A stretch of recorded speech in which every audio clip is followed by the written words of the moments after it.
며 눈을 높이 떴다. 이스라엘의 거룩한 자에게 그리하였구나. 내가 사자들을 통하여 주를 비방하여 이르기를 내가 많은 병거를 거느리고 여러 산꼭대기에 올라가 레바논 깊은 곳에 이르러 높은 백향목과 아름다운 참나무를 베 내가 그 가장 먼 곳에 들어가며 그의 동사의 무성한 숲풀에 이르리라. 내가 땅을 파서 이방의 물을 마셨고 나의 발판하고 애굽의 모든 강들을 말렸노라 하였다. 내가 듣지 못하였느냐. 이 일은 내가 태초부터 행하였고 옛날부터 정한다. 이제 내가 이루어 너로 견고한 성들을 멸하여 무너진 돌무더기가 되게 하니 그러므로 거기에 거주하는 백성이 힘이 약하여 두려워하며 놀란다. 그들은 들의 채소와 풀들과 지붕의 잡초와 자기 전에 시든 복주같이 되었노라. 내 거처와 내 주객과 내가 내게 향한 분노를 내가 다 아노. 내가 내게 향한 분노와 내 교만한 말이 내 귀에 들렸다. 그러므로 내가 갈고리를 내 코에 꿰고 재갈을 내 입에 물려 너를 오던 길로 끌어 돌이키자 하셨나니 또 내게 보인 징조가 이러하니 너희가 금년에는 스스로 자라는 것을 먹고 내년에는 그것에서 난 것을 먹고 제3년에는 심고 거두며 포도원을 심고 그 열매를 먹으리. 유다 족속 중에서 피하고 남은 자는 다시 아래로 뿌리를 내고 위로 열매를 맺을지라.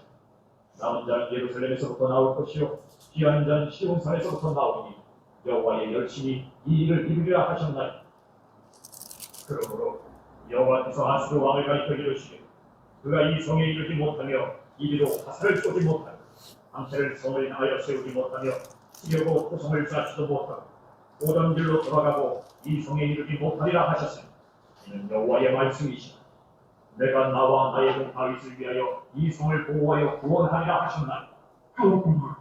이 밤에 여호와의 사자가 나와서 아수르 진영에서 군사 18만 5천 명을 친지라. 아침에 일찍이 일어나니 다 손장이 되었더라. 아수르 왕 사느림이 떠나 돌아가서 니느웨에 거주하더니 그가 그의 신 니느웨 신전에서 경배할 때에 아담멜렉과 사레셀이 그를 칼로 쳐 죽이고 아라나 땅으로 그들이 도망하며 그 아들 에살 핫돈이 대신하여 왕이 된다. 20장. 네, 여기까지 보도록 하겠습니다. 예, 제가 기도하고 수요 사경회를 하나님 옆에 올려드리겠습니다. 하나님 아버지 은혜와 사랑을 감사드립니다. 하나님 오늘도 저희들 하나님의 귀한 말씀의 자리로 불러 모아주시고 또 하나님의 귀한 말씀으로 겸손케 하여 주시니 감사드립니다. 우리 가운데 성령으로 충만히 임재하여 주시어서 하나님의 귀한 말씀을 잘 깨달아 알 수 있도록 인도하시고 또 우리 심령 가운데 말씀하시는 하나님의 음성을 듣고 돌아가는 복된 시간 되게 하여 주옵소서. 그래서 들은 말씀 가지고 이 세상 속에서 그 말씀을 살아내고 또 적용하며 하나님의 살아계심을 목도하는 우리 모든 성도들 다 되게 하여 주옵소서. 믿고 감사드리며 예수 그리스도의 이름으로 기도드립니다. 아멘. 우리 찬송가 200장 함께 찬양하겠습니다. 찬송가 200장. 달고 묘한 그 말씀 생명의 말씀은 귀한 그 말씀 진실로 생명의 말씀이 나의 길과 믿음 밝히 보여주니 아름답고 귀한 말씀 생명샘이로다. 아름답고 귀한 말씀 생명샘이로다. 귀한 주님의 말씀은 내 노래 되도다. 모든 사람을 살리는 생명의 말씀을 값도 없이 받아 생명길을 가니 아름답고 귀한 말씀 생명샘이로다. 아름답고 귀한 말씀 생명샘이로다. 널리 울리어 퍼지는 생명의 말씀을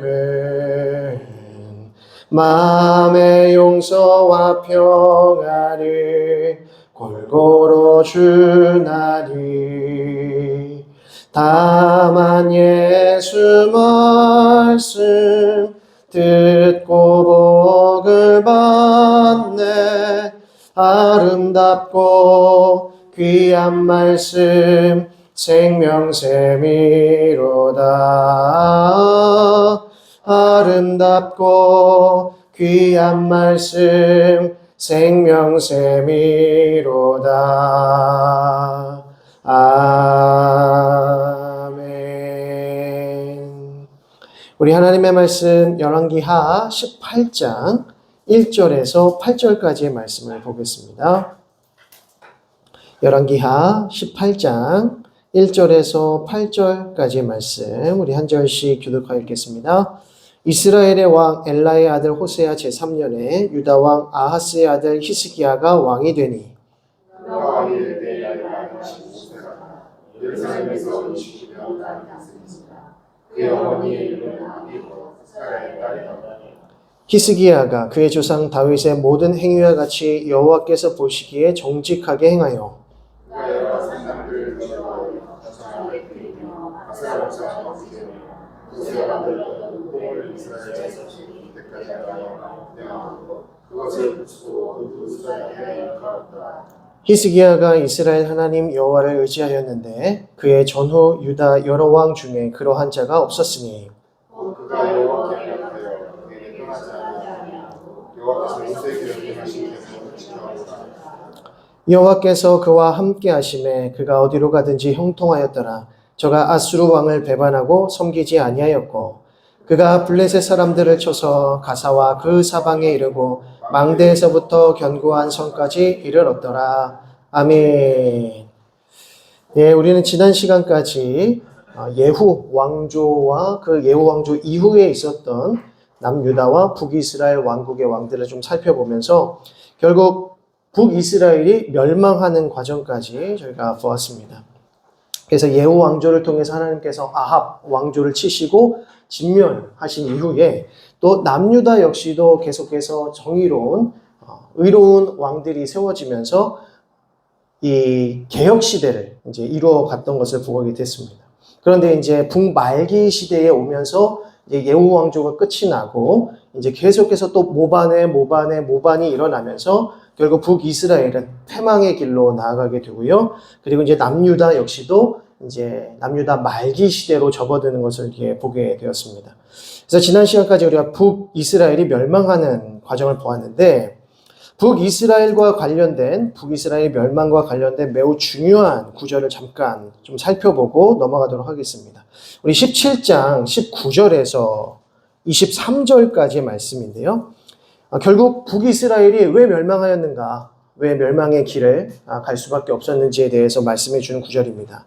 19절부터 한번 보시면 유다도 그들의 하나님 여호와의 명령을 지키지 아니하고 이스라엘 사람들이 만든 관습을 행하였으므로 여호와께서 이스라엘의 온 족속을 버리사 괴롭게 하시며 노략군의 손에 넘기시고 마침내 그의 앞에서 쫓아내시니라. 이스라엘을 다윗의 집에서 찢어 나누심에 그들이 느밧의 아들 요라보암을 왕으로 삼았더니 여로보암이 이스라엘을 몰아 여호와를 떠나고 큰 죄를 범하게 하며 이스라엘 자손이 여로보암이 행한 모든 죄를 따라 행하여 거기서 떠나지 아니하므로 여호와께서 그의 종 모든 선지자를 통하여 하신 말씀대로 드디어 이스라엘을 그 앞에서 내쫓으신지라. 이스라엘이 고향에서 아수르에 사로잡혀 가서 오늘까지 이르렀더라 라고 합니다. 그리고 나서 24절부터 어떤 내용이 등장합니까? 아수르 사람들이 혼혈 정책을 폈다. 이제 사마리아로 이주 정책을 펼치면서 이제 북이스라엘의 남은 10지파의 사람들과 통혼하고 결혼하고 하면서 결국 혼혈 민족을 이루게 되었다는 것을 보여줍니다. 19절부터 23절까지 내용은 너무나도 중요합니다. 결국 왜 북이스라엘이 멸망의 길을 갈 수밖에 없었는가? 그 대표적인 이유가 무엇입니까? 북이스라엘이 여로보암의 길을 포기하지 않고 계속 그 길로 갔다는 것입니다. 왜 여로보암의 길에서 돌이키지 못했는가라고 했을 때 그들이 이미 하나님의 율법을 잊어버렸다는 것입니다. 하나님의 말씀을 상실하고 무엇이 하나님의 뜻이고 또 무엇이 하나님을 섬기는 올바른 삶인지를 완전히 잃어버리니까 계속해서 우상숭배의 길로 나갈 수밖에 없었고, 여로보암이 세워놓았던 그 모든 질서에 따라서 제사하고 예배하고 헛된 우상을 섬겼던 것입니다. 이 일로 인하여서 결국 때가 되어서 하나님께서 북이스라엘을 치셨다라는 것을 알 수 있죠. 그러면 남유다도 이제 몇 년 후에 이제 100년이 좀 넘은 시기 후에 이제 멸망을 하게 되는데, 그럼 남유다는 왜 바벨론에게 멸망당했는가? 라고 했을 때 똑같은 내용입니다. 물론 여로보암의 길로 행하였다라는 것은 아니지만 다윗의 길을 버리고 의로운 길을 버리고 하나님 앞에 정직하게 행하지 못하였을 때 하나님께서 결국 남유다까지도 바벨론의 손에 넘기시는 것을 저희가 볼 수가 있는 것이죠. 그래서 우리가 하나님 앞에 하나님의 백성들로 살아간다는 것은 다른 것이 아니라 하나님을 잘 섬기는 일, 하나님의 말씀 앞으로 나아가는 일, 하나님의 말씀을 기억하는 일, 하나님의 말씀을 붙잡는 일이 얼마나 중요한지를 알 수가 있습니다. 우리는 이제 북이스라엘 사람들을 어떻게 보면 좀 한심하게 생각할 수도 있고, 아니 어떻게 그럴 수가 있는가? 그리스도인들 하나님의 백성들로 택함을 받은 백성들이 어떻게 이렇게 우상 숭배의 길로 나아갈 수밖에 없었는가라고 했을 때 이들에게는 무엇이 없었다고요? 하나님의 말씀이 없었다는 것입니다. 하나님의 말씀을 가르치는 자도 없었고 그 하나님의 말씀대로 하나님을 예배하는 자들도 없었다는 겁니다. 그러니까 그러한 문화 속에서 우상 숭배의 삶을 살아가니 어떻게 여로보암의 길에서 돌이킬 수 있겠습니까? 근데 그때마다 하나님께서 북이스라엘을 사랑하셔서 그들에게 누구를 보내셔요? 선지자들 보내십니다. 이스라엘 역사상 가장 위대한 선지자 중에 한 사람이었던 엘리야와 엘리사 선지자가 대표적이 아닙니까? 엘리야와 엘리사 선지자를 그들 가운데 보냈지만 북이스라엘 백성들이 어떻게 합니까? 오히려 엘리야와 엘리사를 핍박하더라, 박해하더라, 하나님의 선지자들을 죽이려고 하더라는 것입니다. 이것이 우리 인간의 완악함이라는 것이죠. 자기의 길에서 돌이키려고 하지 아니하고 하나님의 말씀이 선포되었을 때 그 말씀에 순종하기보다는 오히려 말씀을 대언하는 자들을 공격하고 하나님의 말씀을 저버리고 하나님을 반역하는 인생으로 살아가는 것, 그것이 우리 인간의 죄성이고 완악함이라는 것입니다. 우리 인간은 왜 그럴까요? 우리는 왜 계속해서 하나님 앞에 반역하려고 합니까? 우리가 계속해서 아담의 길로 따르기 때문이죠. 우리 자신을 위하기 때문입니다. 하나님을 사랑하지 아니하고 도리어 우리 자신을 사랑하는 것, 그것이 죄요, 그것이 교만의 본질이라는 것이죠. 하나님을 사랑하고 하나님의 말씀을 사모하는 것, 그것이 겸손입니다. 반대로 교만은 무엇입니까? 나 하나님 없어도 돼. 하나님의 말씀, 굳이 하나님의 말씀이 없어도 나는 형통할 수 있어. 나는 잘 살 수 있어. 다른 사람들과 손잡고 우리 이웃들과 손잡고 저 다른 민족들과 강한 민족들과 손잡고 살아가면 평화롭잖아. 다른 신들을 섬기고 살아가는 것이 편하잖아. 왜 굳이 하나님의 뜻대로, 왜 율법대로 그렇게 다 굳어진 그 질서대로 우리가 살아야 돼? 라고 하는 것이 우리 인간의 본성이라는 것입니다. 하나님께서 왜 율법을 주시고 왜 성막제도를 주시고 왜 제사제도를 주셨습니까? 그것이 거룩함이고 그것이 하나님을 사랑하는 길이기 때문입니다. 하나님께서 그렇게 따로 구별해 놓으신 방식대로 하나님을 예배하고 하나님 앞에 제사하는 것을 하나님께서 기뻐하시기로 결정하셨기 때문입니다. 그것이 언약이고 약속이죠. 네가 이렇게 하면 내가 그것을 기뻐할 것이다. 내가 그것을 흠양할 것이다. 이것을 하나님께서 약속하셨어요. 이것은 하나님과 하나님의 백성들 사이의 언약입니다. 그렇게 하시기로 작정하신 거예요.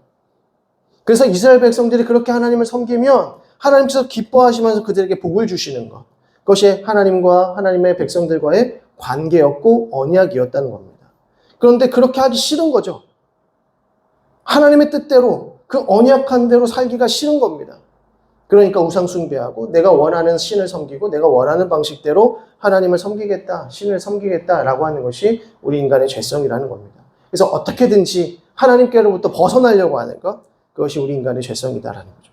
그러니까 결국에는 그 죄성을 버리지 못하고 여로보암의 길에서 돌이키지 못하니 결국 하나님께서 그들을 멸망에 이르게 하셨다라는 것이 지난주까지 내용이고요. 지금 읽은 이 19절에서 23절의 내용은 그런 부분에서 너무 중요하다라고 할 수 있습니다. 저 한 페이지 보시면 또 이 34절부터 좀 보도록 하겠습니다. 34절의 말씀을 보면 그들이 오늘까지 이전 풍속대로 행하여 여호와를 경외하지 아니하며 또 여호와께서 이스라엘이라 이름을 주신 야곱의 자손에게 명령하신 율례와 법도와 율법과 계명을 준행하지 아니하는도다. 이게 뭡니까? 하나님과 맺은 언약을 어기는 것이죠. 어기는 겁니다. 우리가 하나님을 사랑하겠습니다. 하나님만을 섬기겠습니다. 하나님께만 헌신하겠습니다. 라고 했었던 그 약속, 그 서약, 언약을 버렸다는 겁니다. 35절에 옛적에 여호와께서 야곱의 자손에게 언약을 세우시고 그들에게 명령하여 이르시되 너희는 다른 신을 경외하지 말고 그를 경배하지 말고 그를 섬기지 말고 그에게 제사하지 말고 오직 큰 능력과 편팔로 너희를 애굽에서 인도하여 내신 여호와 하나님만을 경외하며 그를 예배하며 그에게 제사를 드릴 것이요 또 여호와가 너희를 위하여 기록한 율례와 법도와 율법과 계명을 지켜 영원히 행하고 다른 신들을 경외하지 말며 이것이 언약의 본질 아닙니까? 다른 신 섬기지 않는 것, 오직 하나님만을 섬긴 것, 애굽에서 우리를 구원하신 그 여호와 하나님만을 섬기는 것이 하나님과의 언약을 이루는 일이고요.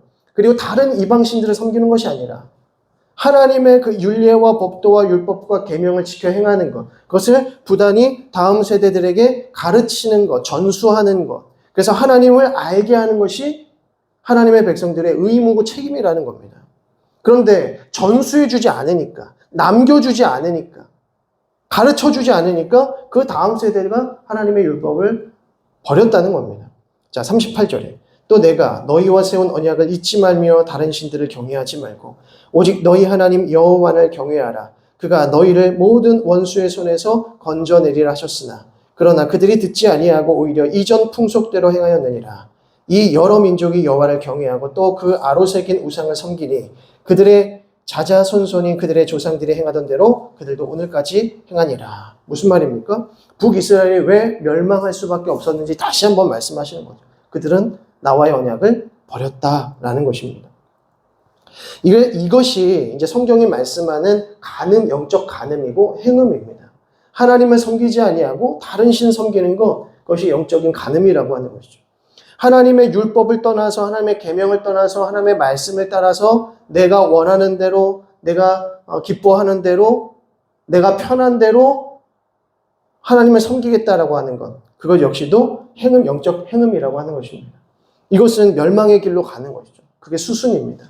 다른 신을 섬기고 다른 것들을 섬기니까 하나님을 당연히 잊어버리게 되는 것이죠.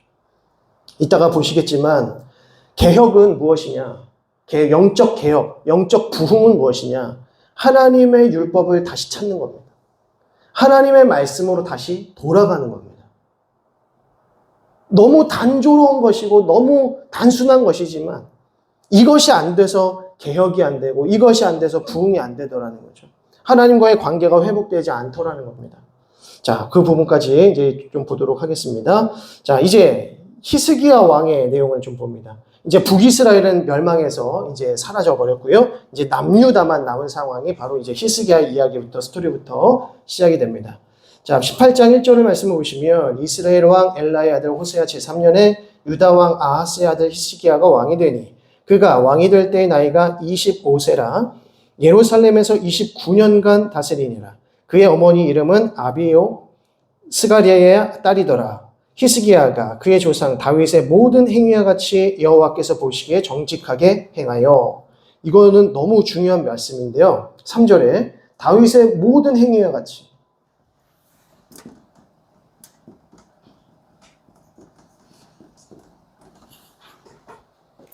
지금 다윗의 길로 행했다라고 하는 이 메시지가 너무나도 오랜만에 등장한 표현입니다. 다윗의 길로 행했다라고 하는 표현이 언제 사라졌었냐면 여호사밧에서 멈추었다가 이제 히스기야 왕에서 다시 한번 처음으로 드러나는 것입니다.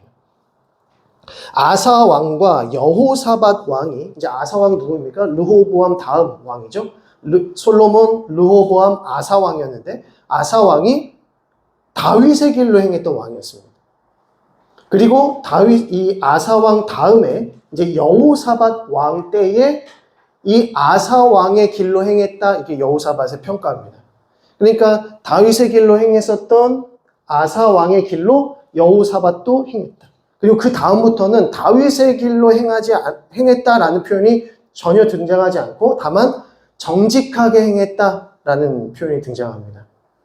정직하게 행했다라는 것은 무엇이냐면 하나님을 예배하는, 그래서 여호와 하나님만을 섬기고 그 절기를 지키고 제사장들을 중심으로 예배하는 것, 이것이 정직한 길로 행했다는 뜻이고요. 다윗은 무엇입니까? 다윗의 길. 다윗의 길은 하나님을 사랑하고 백성들을 하나님의 말씀으로 다스리고자 하고 하나님 보시기에 기뻐하시는 이 왕권을 세워가려고 했었던 것. 그래서 다윗의 길로 행했다라고 한 표현이 정말 오랜만에 히스기야에게서 등장을 하고 있습니다. 자, 4절. 그가 여러 산당들을 제거하며 주상을 깨뜨리며 아세라 목상을 찍으며 모세가 만들었던 놋뱀을 이스라엘 자손이 이때까지 향하여 분향하였으므로 그것을 부수고 느흐수단이라 일컬었더라. 산당들을 제거한 거의 유일무이한 인물이 바로 히스기야입니다. 아사 왕 때도 산당은 제거하지 못했습니다. 아사 왕 역시도 다윗의 길로 행했지만 산당은 제거하지 못했습니다. 그래서 나중에 이스라엘 백성들이, 그 남유다 백성들이 이 영적인 분별력을 상실했을 때 그 산당에서 뭐 했어요? 우상 숭배했습니다. 다른 신을 섬겼던 것이 바로 그것에서. 그리고 예루살렘의 성전에서는 여호와 하나님을 제사하고, 근데 동시에 아세라를 섬기고 다른 신들을 섬겼던 것이 이제 이 남유다의 모습이었다는 것이죠. 그래서 그것을 산당들을 통해서 섬겼다는 것입니다. 그런데 히스기야 왕 때는 이 산당들까지 제거했다.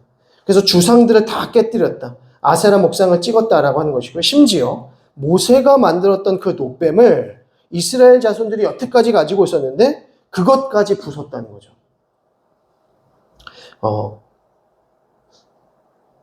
놋뱀, 모세의 그 놋뱀이 지금까지 남아있으면 그게 좋은 거 아닙니까? 언약궤가 지금까지 남아있다. 하나님의 언약궤가 지금까지 이스라엘의 어딘가에 남아있던지, 어디 남아있다. 또 그 언약궤 안에 3가지의 물품이 들어있었죠.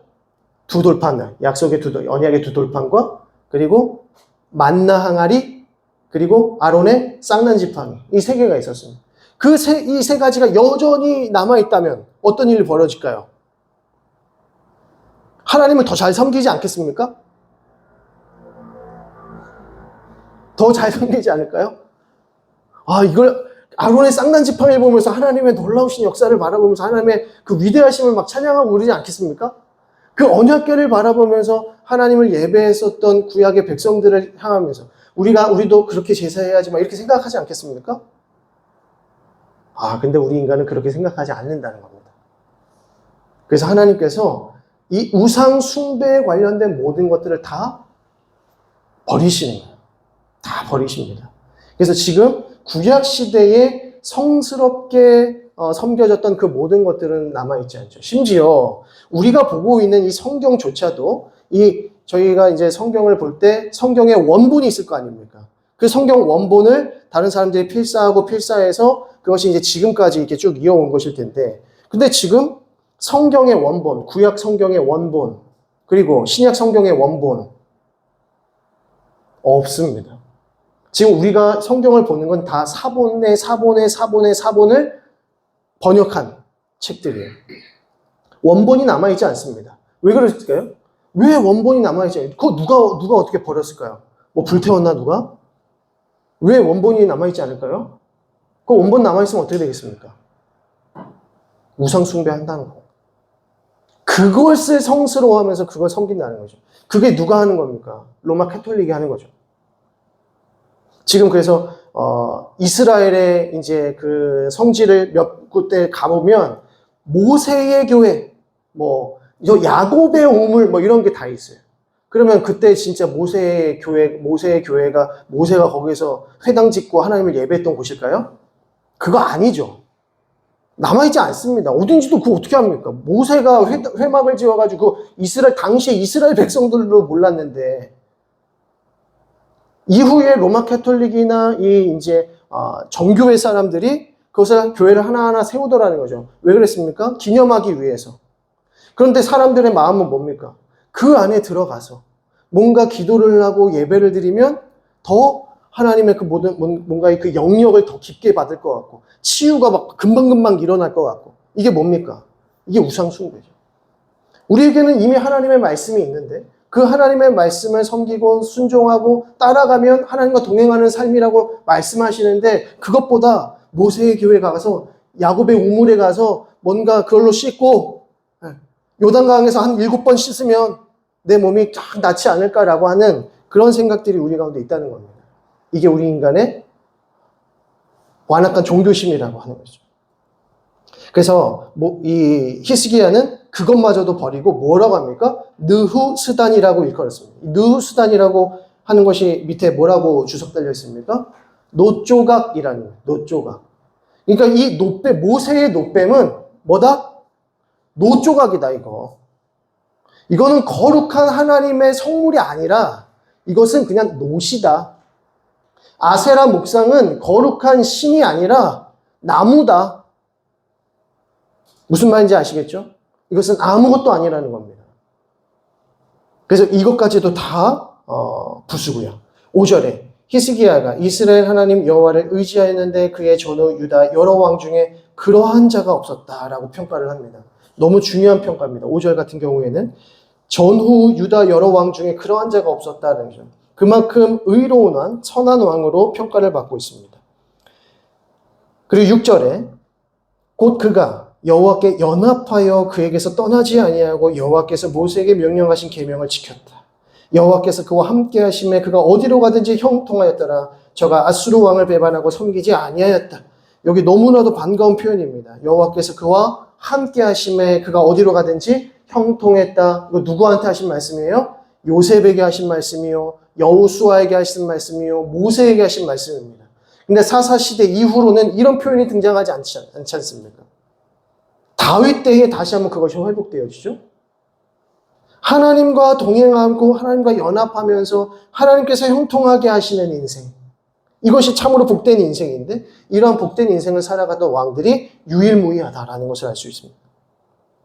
자, 그리고 9절에 히스기야 왕 제4년 곧 이스라엘 왕 엘라의 아들 호세아 제7년에 아수르의 왕 살만 에셀이 사마리아로 올라와서 애왔었더라 라고 합니다. 이제 호세아 때에 이제 마지막 때죠. 마지막 왕 때에 살만 에셀이라고 하는 아수르의 왕이 이제 사마리아를 점령하기 위해서 포위합니다. 그러면서 10절에 사마리아가 함락되죠. 그리고 13절 보겠습니다. 히스기야 왕 제14년에 아수르의 왕 사네비에 올라와서 유다 왕 모든 경광성들을 쳐서 점령하였다라고 합니다. 그러니까 12절 전까지, 지금 이제 본문 13장 3절 전까지는 무슨 내용입니까? 호세아 시대에 북이스라엘이 완전히 멸망당했다. 살만 에셀로부터 아수르에게로부터 북이스라엘이 완전히 멸망당했고 이제 13절에 올라와서는 어디까지 밀고 올라오는 겁니까? 히스기야 왕까지, 예루살렘까지 이제는 쳐들어오는 것입니다. 아니, 아수르가 왜 이제 남유다까지 쳐들어오는 것일까요? 왜 그렇습니까? 7절에 말씀했죠. 여호와와 함께 하시고 하나님께서 형통하게 하실 때 아수르 왕을 배반했다. 그러니까 다른 왕을 섬기지 않았다는 것입니다. 다른 왕이나 다른 민족을 의지하지 않았다는 것이죠. 오직 하나님만 의지했다는 표현입니다. 이것이 언제 일어난 일이었습니까? 여호수아 시대 때. 다른 민족 의지하지 마라. 오직 하나님만을 의지하라. 하나님이 우리의 대장 되시고 하나님이 우리와 함께 하시면 우리는 반드시 승리한다. 이것은 하나님의 영적 전쟁이다. 다른 것 의지할 때 우리는 실패한다. 이것이 하나님의 뜻 아닙니까? 그러니까 히스기야는 오로지 하나님만을 섬기는 왕으로서 지금 세워지고 있다는 겁니다. 그러니까 사네립이 이제는 예루살렘으로 쳐들어오는 것이죠. 아, 네가 남유다가 니네들이 뭔데 우리를 배반했는가? 그러면서 쳐들어오는 겁니다. 자, 이때에 14절의 그 후반부를 보시면 아수르 왕이 곧 은 300달란트와 금 30달란트를 정하여 유다 왕 히스기야에게 내게 한지라. 너 이거 우리한테 안 주면 바로 점령할 거야. 바로 공격할 거야. 라고 하는 것이죠. 그때 15절에 히스기야가 이에 여호와의 성전과 왕궁 곳간에 있는 은을 다 주게 됩니다. 그만큼 이제 이 예루살렘 성읍도 위태로워지게 된 것이죠. 그리고 16절 후반부를 보면 비참합니다. 금을 벗겨 모두 아수르 왕에게 주었더라. 그러니까 금으로 부금했던 모든 것들 다시 다 벗겨가지고 그것을 이제 사네립에게 주는 것이죠.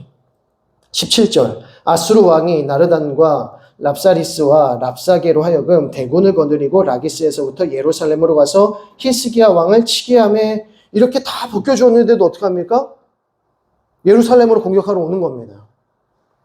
자, 그러면서 이때에 이 랍사게라고 하는 인물이 이제 아수르의 이제 그 군사 대장 같은 인물인데요. 19절 보겠습니다. 랍사게가 그들에게 이르되 너희는 히스기야에게 말하라. 대왕 아수르 왕의 말씀이 내가 의뢰하는 이 의뢰가 무엇이냐. 21절 이제 내가 너를 위하여 저 상한 갈대 지팡이 애굽을 의뢰하는도다. 사람이 그것을 의지하면 그의 손에 찔려 들어갈지라. 애굽의 왕 바로는 그에게 의뢰하는 모든 자에게 이와 같으니라. 무슨 말입니까? 지금 아수르가 쳐들어왔으니까 남유다는 이제 누구만 의지할 수밖에 없습니까? 누구와 연합해야 돼요? 애굽과 결탁할 수밖에 없는 겁니다. 지금 히스기야가 완전히 이제 절체절명의 순간에 놓이게 된 것이죠. 그리고 히스기야는 계속해서 예루살렘 백성들과 유다 백성들에게 무엇을 요구합니까? 오직 누구만 섬기라? 여호와 하나님만을 섬기라라고 말하죠. 근데 지금 이 사네립의 랍사게가 아수르의 랍사게가 와서는 뭐라고 말하냐면 너희는 이제 의지할 데가 없다. 애굽을 니네가 의지한다고 해도 애굽의 왕 바로는 어느 순간 너를 버릴 것이다. 그러니까 애굽 의지하지 말고 조용히 어떻게 해라? 항복하고 아수르를 섬겨라. 지금 이런 얘기를 하는 겁니다. 그러면서 계속해서 반복되는 표현이 무엇이냐면 30절 봅니다. 또한 히스기야가 너희에게 여호와를 의뢰하라 함을 듣지 말라. 그가 이르기를 여호와께서 반드시 우리를 건지실지라. 이 성읍이 아수르 왕의 손에 함락되지 아니하게 하시리라 할지라도 31절 너희는 히스기야의 말을 듣지 말라. 지금 랍사게가 이스라엘 백성들, 남유다 백성들에게 지금 뭐라고 계속 말하는 겁니까? 항복해라. 조용히 항복해라. 다른 짓 하지 말고 항복해라. 히스기야의 말을 듣지 마라. 히스기야를 버리라. 이런 말입니다. 히스기야가 하나님을 의뢰하라, 하나님만을 의지하라 하고 해도 그 말 듣지 마라. 지금 니네가 지금 그 히스기야의 말을 들을 때가 아니다. 니네 이제 곧 죽게 생겼다. 그러니까 조용히 항복해라. 이런 얘기입니다. 그러면서 32절 후반부 말씀을 다시 한번 또 보시면 히스기야가 너희를 설득하여 이르기를 여호와께서 우리를 건지실지라 하여도 히스기야의 말을 듣지 말라. 히스기야 버려라. 이런 뜻입니다. 그리고 36절에 그러나 백성이 잠잠하고 한마디도 그에게 대답하지 아니하니 이는 왕이 명령하여 대답하지 말라 하였습니다. 대단하죠? 랍사게가 이렇게 지금 경고하고 협박하고 있는데 이스라엘 백성들이 한마디도 하지 않는 겁니다. 유다 백성들이 한마디도 하지 않는 게 잠잠한 겁니다. 왜 잠잠했다고 합니까? 히스기야가 잠잠하라고 명령했기 때문이라는 것이죠. 그들의 말에 반응하지 말라고 했다고 하는 것입니다. 그래서 37절에 이에 힐리기야의 아들로서 왕궁 내에 책임자인 엘리야김과 서기관 셈나와 아삽의 아들 사관 요아가 옷을 찢고 히스기야에게 나아가서 랍사게의 말을 전하니라. 너무나도 비참한 그 메시지, 랍사게의 말을 이제 히스기야에게 전달을 하는 겁니다. 자, 그 말을 들은 히스기야가 어떤 반응을 보입니까? 1절에 19장 1절. 히스기야 왕이 듣고 그 옷을 찢고 굵은 배를 두르고 여호와의 전에 들어가서. 그러니까 히스기야 왕이 할 수 있는 것이 없다는 겁니다. 너무나도 비참한 현실이라는 것이죠. 곧 당장이라도 지금 랍사게와 이제 사네립이 쳐들어오게 생긴 겁니다. 절체절명의 위기의 순간에 이 히스기야가 어떠한 반응을 보이는가? 3절. 그들이 이사야에게 이르되 히스기야의 말씀이 오늘은 환난과 징벌과 모욕의 날이라 아이를 낳을 때가 되었으나 해산할 힘이 없도다 라고 합니다. 이사야 선지자, 우리가 아는 그 이사야 선지자입니다. 이사야 선지자에게 가서 히스기야의 말을 전했다는 것입니다. 그리고 5절에 이와 같이 히스기야 왕의 신복이 이사야에게 나아가니 이사야가 그들에게 이르되 너희는 너희 주에게 이렇게 말하라. 여호와의 말씀이 너는 아수르 왕의 신복에게 들은 바 나를 모욕하는 말 때문에 두려워하지 말라. 내가 한 영을 그의 속에 두어 그로 소문을 듣고 그의 본국으로 돌아가게 하고 또 그의 본국에서 그에게 칼에 죽게 하리라 하셨느니라 하더라. 이 말씀 뭡니까? 사네립이 죽게 될 것이다. 사네립이 곧 돌아가게 될 것이다 라는 말씀을 이사야의 말을 통해서 전해주십니다. 히스기야가 그 비참한 마음을 들고 굵은 베옷을 입고 하나님 앞에 나아가서 어떻게 할까 고민하고 있을 때 어떤 결정을 내립니까? 이사야에게 가라. 신복들을 이사야에게 보내서 이사야 선지자를 통하여서 하나님이 우리에게 무슨 말씀하시는지 듣고 와라 라는 겁니다. 바로 이것이 하나님께서 원하시는 왕의 모습인 거죠. 두려운 상황 속에서, 위기의 상황 속에서 자기 인간적인 생각으로 다른 것 의지하고 다른 것 바라보는 것이 아니라 하나님의 말씀을 듣고 와라. 하나님이 우리에게 무슨 말씀하시는지 듣고 와라. 그때에 이사야를 통해서 들려진 말씀이 뭡니까? 돌아갈 것이고 사네립이 죽게 될 것이다 라는 것입니다. 자, 그런데도 또 8절을 보면 랍사게의 위협이 계속됩니다. 14절 보겠습니다. 14절. 히스기야가 사자의 손에서 편지를 받아보고 여호와의 성전에 올라가서 히스기야가 그 편지를 여호와 앞에 펴놓고 그 앞에서 히스기야가 뭐 했습니까? 기도합니다. 이사야의 말을 듣고 히스기야가 이사야의 말을 들었을 때 기뻤을 것입니다. 그런데 여전히 랍사게가 와서 또 한 번 이스라엘 백성들과 그 지도층들을 괴롭히는 겁니다. 설득하는 것이죠. 포기해라. 항복해라. 그때의 히스기야가 그 편지를 들고 하나님께 올라가서 그 편지를 여호와 앞에 딱 펴놓고 뭐 합니까? 기도하기 시작합니다. 기도하기 시작하면서 19절 말씀을 보시면 우리 하나님 여호와여 원하건대 이제 우리를 그의 손에서 구원하옵소서. 그리하시면 천하 만국이 저 주 여호와가 홀로 하나님이신 줄 알리라 하니라 라고 합니다. 이게 이제 신앙 고백인 것이죠. 하나님께서 구원하시는 하나님이심을 보여주옵소서. 온 열방으로 하여금 하나님이 누구이신지 알게 하여 주옵소서. 이 세상의 참신이 누구이신지 보여주옵소서라는 것입니다. 이게 이 히스기야의 믿음이었고 신앙 고백이었다는 것이죠. 아, 히스기야가 이런 사람이었구나. 하나님께서 원하셨던 왕의 모습, 겸손히 하나님 앞에 무릎 꿇을 수 있는 모습, 하나님의 말씀에 순종하고자 하는 모습, 그리고 그것이 이스라엘 백성들에게, 하나님의 백성들에게 영적인 부분들이 흘러가게 하는 것, 그것이 왕의 영적인 리더의 역할이라고 하는 것입니다. 자, 그때에 다시 한번 20절에 아모스의 아들 이사야가 히스기야에게 보내 이르되 이스라엘 하나님 여호와의 말씀이 내가 아수르 왕 사네립 때문에 내게 기도하는 것을 내가 들었노라 하셨나이다 라고 하면서 22절 네가 누구를 꾸짖었으며 비방하였느냐 누구를 향하여 소리를 높였으며 눈을 높이 떴느냐 이스라엘 거룩한 자에게 그리하였도다. 지금 누구에게 하는 말씀입니까? 하나님께서 사네립에게 하신 말씀입니다. 네가 지금 누구를 꾸짖었느냐 누구를 비방하였느냐 누구를 향하여 소리를 높였느냐. 지금 하나님께서 하나님의 백성들을 보호하시는데 사네립 네가 감히 내 백성을 꾸짖느냐라고 말씀하십니다.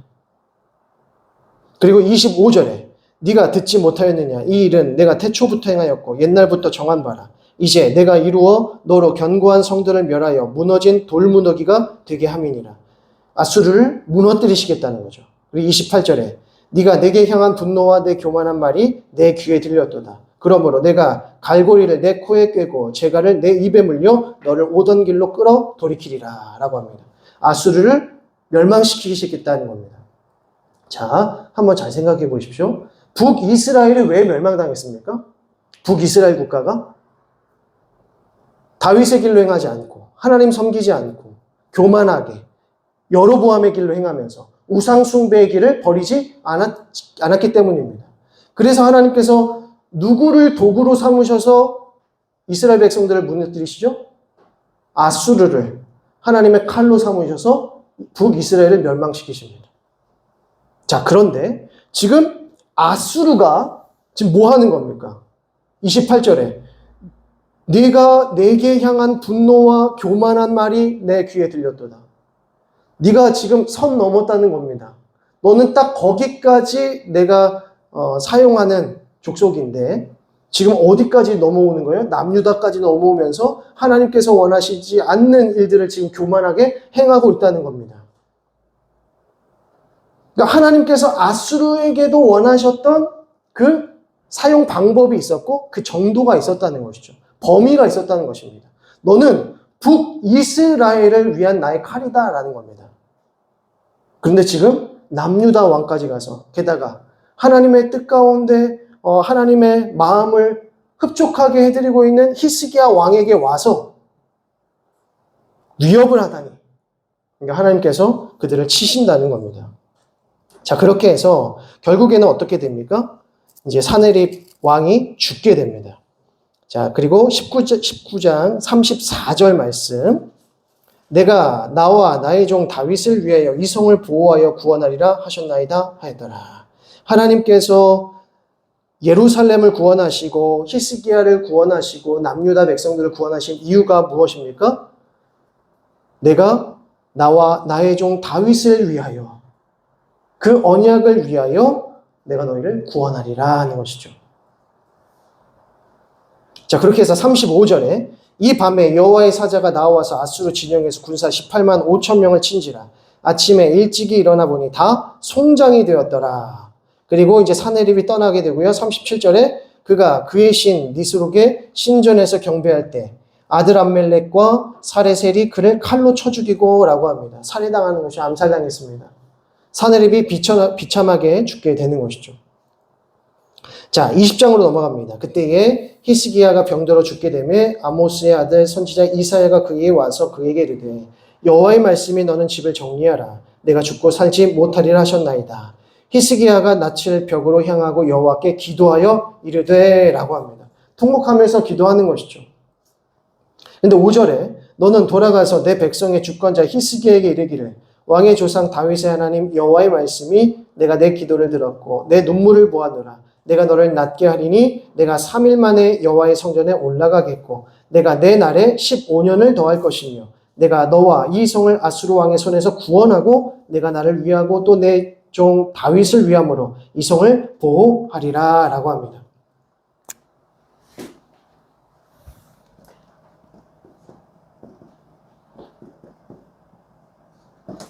히스기야는 기도의 왕이었습니다. 기도하는 사람이었습니다. 위기가 닥쳐올 때마다 여호와의 성전에 올라서 하나님의 음성을 듣길 원했고 또 이사야 선지자의 말을 통해서 하나님의 뜻을 구하고자 했었다. 말씀의 사람이고 기도하는 사람이었다는 것입니다. 겸손했다는 거죠.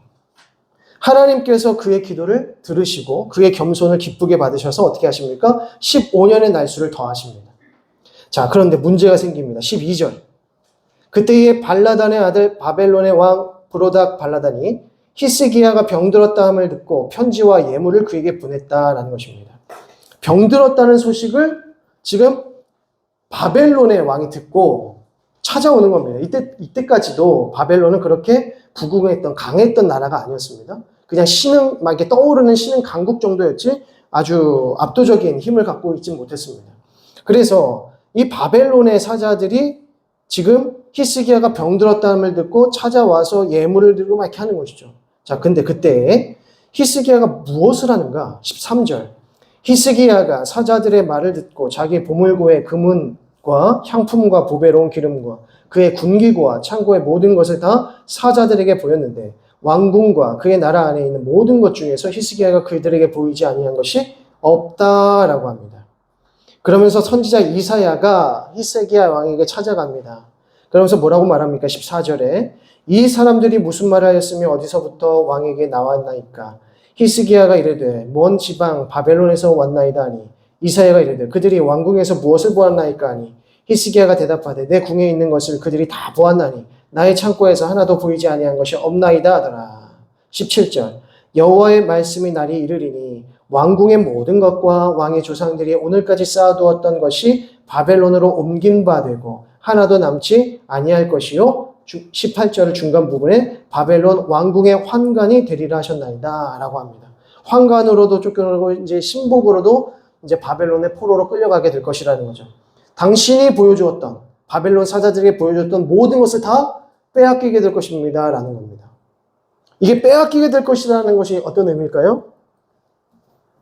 바벨론에게 멸망당할 것을 예고하는 것입니다. 아니, 지금 기도했는데, 겸손한 마음으로 기도했는데 그 발병했다는 소식을 들은 사자들이 곧 그때 도착했습니다. 12절에 보니 그때에 도착했어요. 그때에.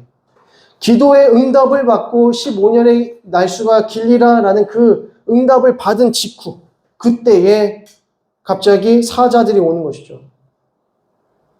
그러면서 이 자기의 모든 것들을 다 보여준 이유가 무엇일까요? 이거 뭡니까? 내가 자랑하는 것들이죠. 자랑하고 싶었던 겁니다. 바벨론 왕들에게 우리 지금 남유다가 가진 것이 이거다라는 것을 보여주고 싶은 거죠. 우리가 얼마나 위대한 나라인지, 얼마나 부국강병한 나라인지를 지금 바벨론에게 보여주는 겁니다. 그럼 바벨론 사자들이 보고 어떤 생각을 들까요? 어떻게 이 작은 나라에서 이렇게 많은 예물들이 있을까? 이 얼마나 강한 나라인가라는 생각을 하지 않겠습니까? 그러니까 겁을 주기도 하고 자기를 자랑하기도 하고 우리나라가 얼마나 강한지를 보여주고 싶은 겁니다. 근데 하나님께서는 이러한 히스기야의 마음을 뭐라고 보세요? 교만이다라고 보시는 거예요. 겸손해서 하나님 앞에 무릎 꿇었을 때에는 하나님께서 기뻐하셨지만 바로 그때에 시험이 오더라는 거예요.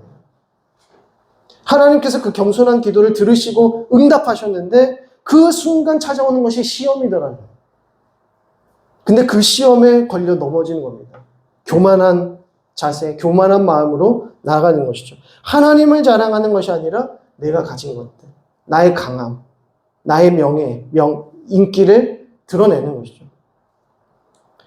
안타까운 일입니다. 그래서 히스기야가 결국에는 그렇게 해서 이제 죽게 되는데 이 마지막 부분에서도 우리가 어떤 모습을 알 수 있습니까?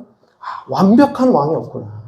왜냐하면 다윗도 밧세바, 우리아 사건을 위해서 그의 명예가 뚝 떨어지지 않습니까? 그의 권위가.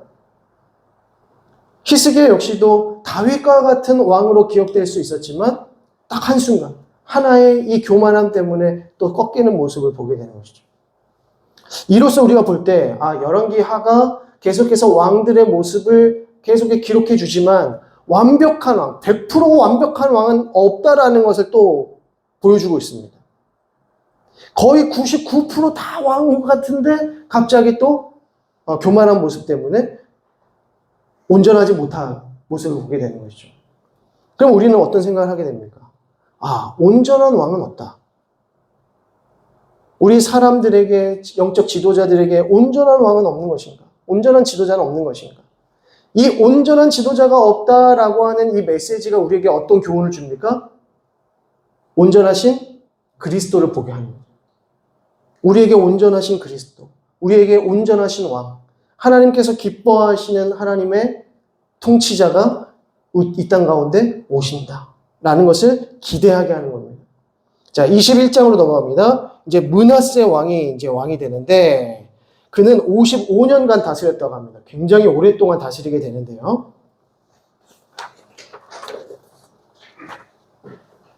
므낫세 왕은 너무나도 안타깝지만 왜 이런 아들이 태어났는가 싶을 정도로 완전히 히스기야와 정반대의 인물입니다. 므낫세는 2절에 여호와 보시기에 악을 행하여 여호와께서 이스라엘 자손 앞에서 쫓아내신 이방 사람의 가증한 일을 따라서 그의 아버지 히스기야가 헐어버린 산당들을 다시 세웁니다. 이스라엘의 왕 아합의 행위를 따릅니다. 아합의 행위를 따릅니다. 그 옷 잊어버리지 않아. 그러면서 바알을 위하여 제단을 쌓아.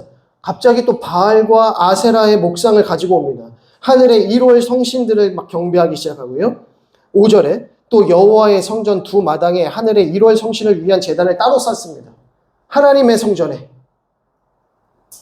얼마나 므낫세가 완악했는지 알 수 있는 장면이죠. 그러면서 9절을 보시면 이 백성이 듣지 아니하였고 므낫세의 깸을 받고 악을 행한 것이 여호와께서 이스라엘 자손 앞에서 멸하신 여러 민족보다 어떻게 했다고요? 더 심했다는 겁니다. 이 므낫세 때문에 남유다가 망하게 됩니다. 남유다가 망하게 된 가장 큰 원인은 이 므낫세 때문입니다. 히스기야 왕 다음에 세워진 왕인데 이 므낫세 왕의 이 완악함 때문에 무너져 버리게 되는 것이죠. 그러면서 이제 하나님의 심판의 메시지가 등장합니다. 13절. 내가 사마리아를 잰 줄과 아합의 집을 달인 보던 추를 예루살렘에 베풀고 또 사람이 그릇을 씻어 엎음같이 예루살렘을 씻어 버릴지라. 무슨 말입니까? 사마리아를 심판했던 것, 아합의 집을 심판했던 그 심판의 잣대로 너희를 심판할 것이다 라는 말씀입니다. 그래서 16절 므낫세가 유다에게 범죄하게 하여 여호와께서 보시기에 악을 행한 것 외에도 또 무죄한 자의 피를 심히 많이 흘려 예루살렘 이 끝에서 저 끝까지 가득하게 했다. 얼마나 불의했던 왕이었는지를 보여줍니다. 공명정대함이 없다는 것이죠. 자, 그렇게 해서 이제 또 아몬 왕으로 넘어가는데요. 아몬 왕을 보시면 19절. 아몬이 왕이 될 때 나이가 22세라. 예루살렘에서 2년간 다스렸다. 2년? 2년은 어떤 일이 벌어진 겁니까? 모반을 당했던지 아니면 전쟁에서 금방 죽었던지 뭐 이렇게 됐겠죠. 20절. 아몬이 그의 아버지 므낫세의 행함같이 여호와 보시기에 악을 행했다라고 합니다.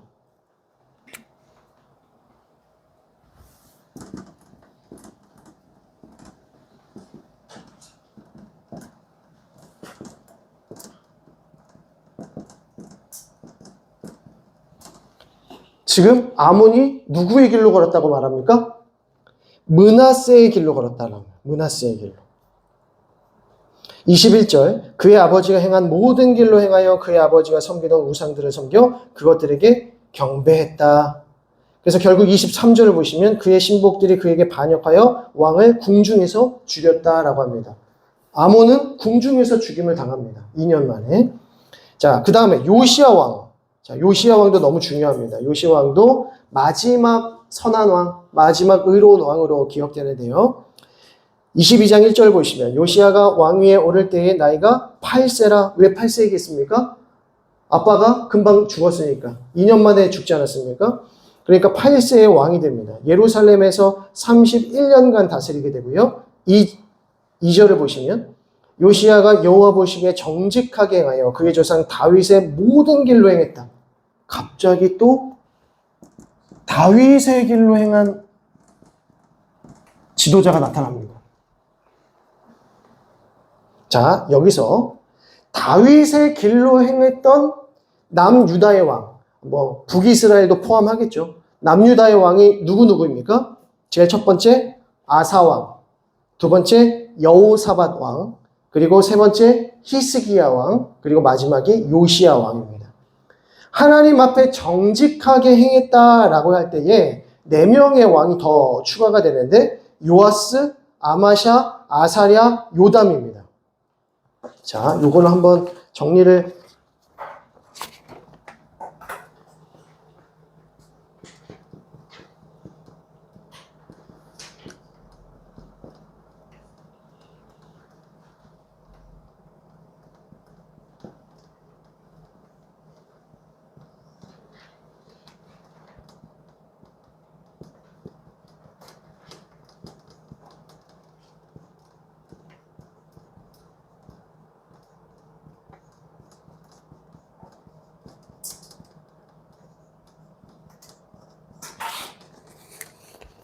자, 이 8명의 왕이 하나님 앞에 정직하게 행했다라고 하는 선한 왕으로 손꼽히는 왕들이고요. 그리고 다윗의 길로 행했던 왕들은 딱 4사람. 히스기야, 요시야, 이렇게만. 4명의 왕들만 다윗의 길로 행했다라는 평가를 받습니다.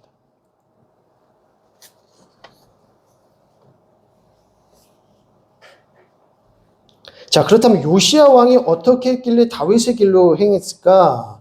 자, 3절 한번 보시면 요시야 왕 18째 해에 왕이 무슬람의 손자 아살리야의 아들 서기관 사반을 여호와의 성전에 보내며 이르되. 요시야 왕 18째 해면 몇 살입니까? 8살에 왕이 됐으니까 18년이 지났습니다. 그러면 26살. 26살 때 뭐 하냐면 서기관 사반을 여호와의 성전에 보내서 5절을 보시면 여호와의 성전을 맡은 감독자의 손에 넘겨 그들이 여호와의 성전에 있는 작업자에게 주어 성전에 부서진 것을 수리하게. 그러니까 여호와의 성전에 있었던 그 은을 받았던 은들을 이제 감독자들, 성전을 맡은 감독자들의 손에 주어서 그들이 성전에 부서진 부분들을 수리하게 합니다. 그러니까 성전을 다시 깨끗하게 수리하게 하는 것이죠. 성전이 왜 무너졌을까요? 그 이전에 있었던 완악한 왕들이 우상 숭배할 때에 항상 여호와의 성전을 무너뜨리거나 부수거나 아니면 그것을 수리하지 않습니다. 왜냐하면 자기들이 원하는 신전은 따로 있기 때문에 그때 여호와의 성전을 돌보지 않습니다. 그래서 항상 완악한 왕이 지나간 이후에는 이 여호와의 성전을 다시 회복하는 일들, 수리하게 하는 일들이 일어나는 것을 보게 됩니다. 자, 수리하도록 하라라고 하는데, 자, 8절 보시면 대제사장 힐기야가 서기관 사반에게 이르되 내가 여호와의 성전에서 율법책을 발견하였노라고 힐기야가 그 책을 사반에게 주니 사반이 읽었다라는 겁니다. 그리고 나 11절에 왕이 율법책의 말을 듣자 곧 그의 옷을 찢으니라. 13절에 너희는 가서 나와 백성과 온 유다를 위하여 이 발견한 책의 말씀에 대하여 여호와께 물으라. 우리 조상들이 이 책의 말씀을 듣지 아니하며 이 책에 우리를 위하여 기록된 모든 것을 행하지 아니하였으므로 여호와께서 우리에게 내리신 진노가 크도다. 지금 26살 된 요시야 왕이 사반을 보내어서 여호와의 성전을 수리하도록 하라 라고 했는데 그 수리를 맡은 대제사장이 성전을 둘러보니까 거기에 뭐가 발견됩니까? 율법을 발견합니다. 율법책을 발견하는 거죠.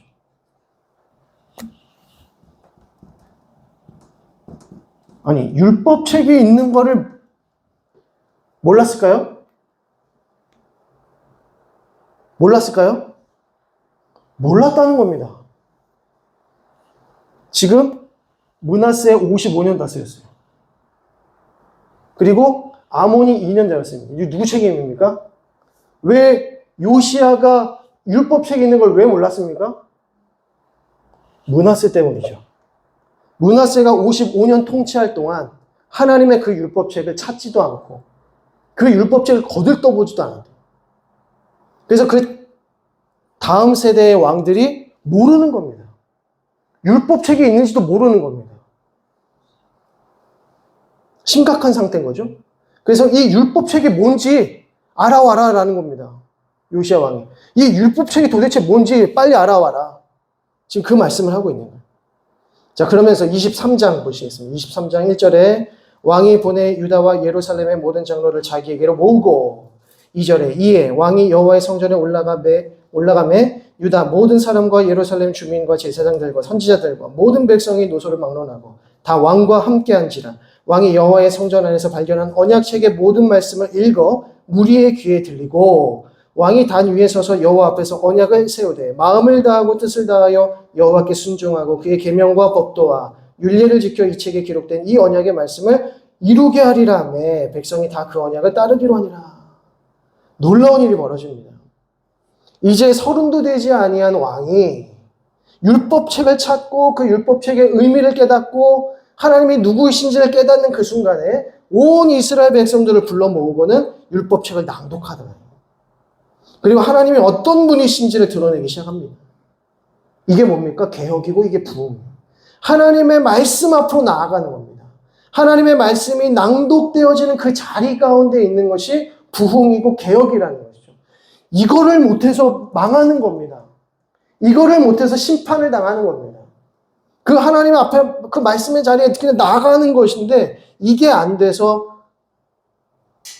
암울한 일들이 벌어진다는 것이죠. 자, 4절 말씀. 왕이 대제사장 힐기야와 모든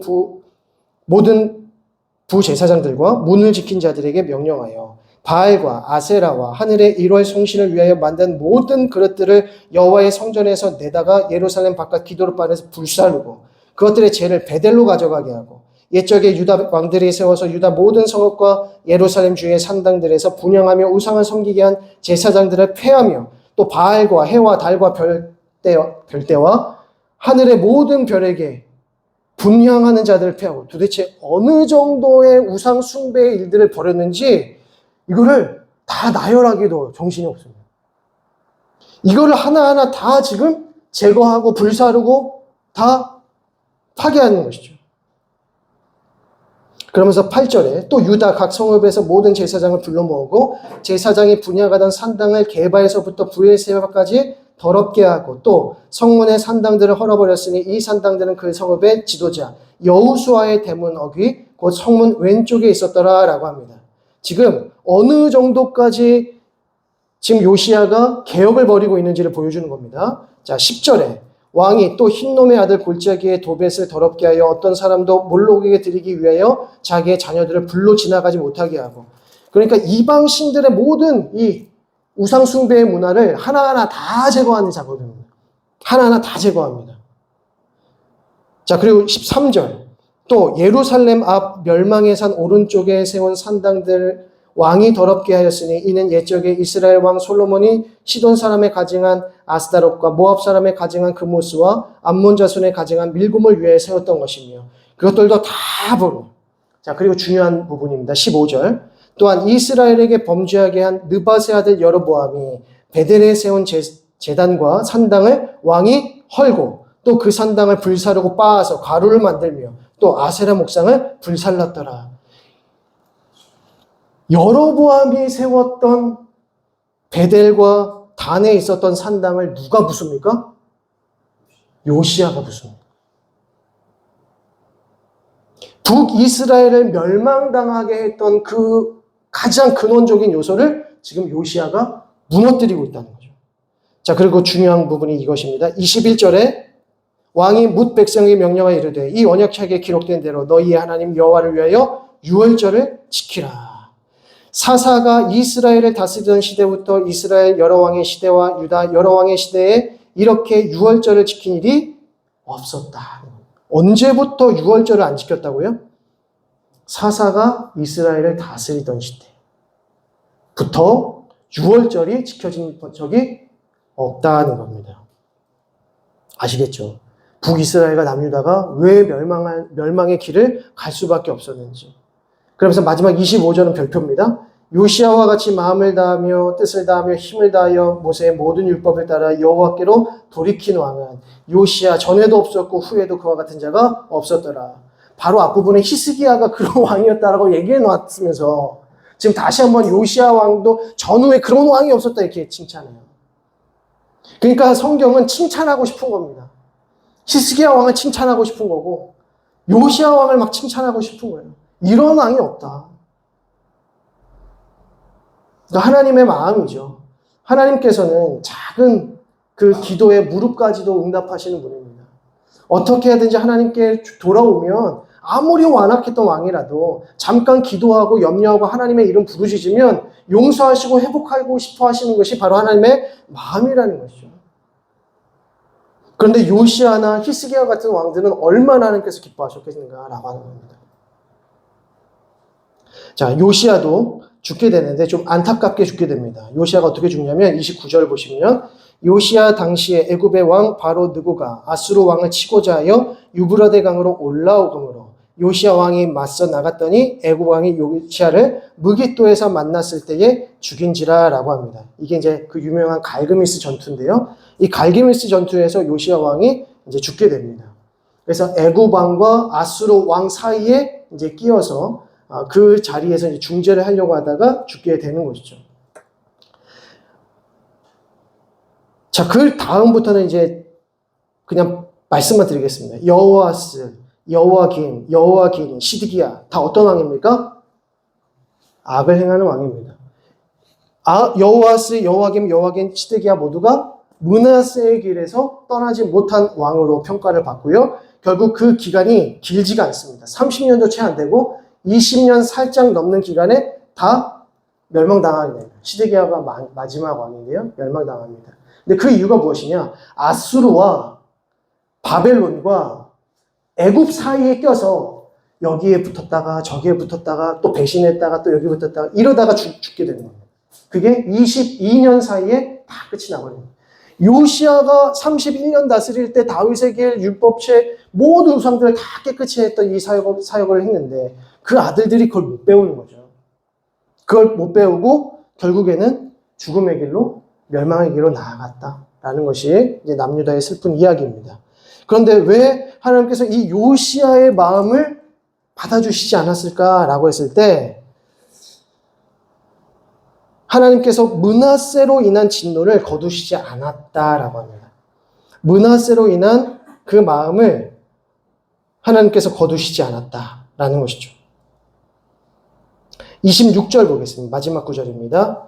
23장 26절. 그러나 여호와께서 유다를 향하여 내리신 그 크게 타오르는 진노를 돌이키지 아니하셨으니 이는 므낫세가 여호와를 경노하게 한 그 모든 경노 때문이라. 요시아 같은 왕이 없었다라는 칭찬을 했는데 그 다음에 바로 무슨 말씀을 합니까? 그러나 하나님의 그 진노, 불타오르는 진노를 꺼뜨릴 수가 없었다. 므낫세 때문에. 안타까운 일이죠.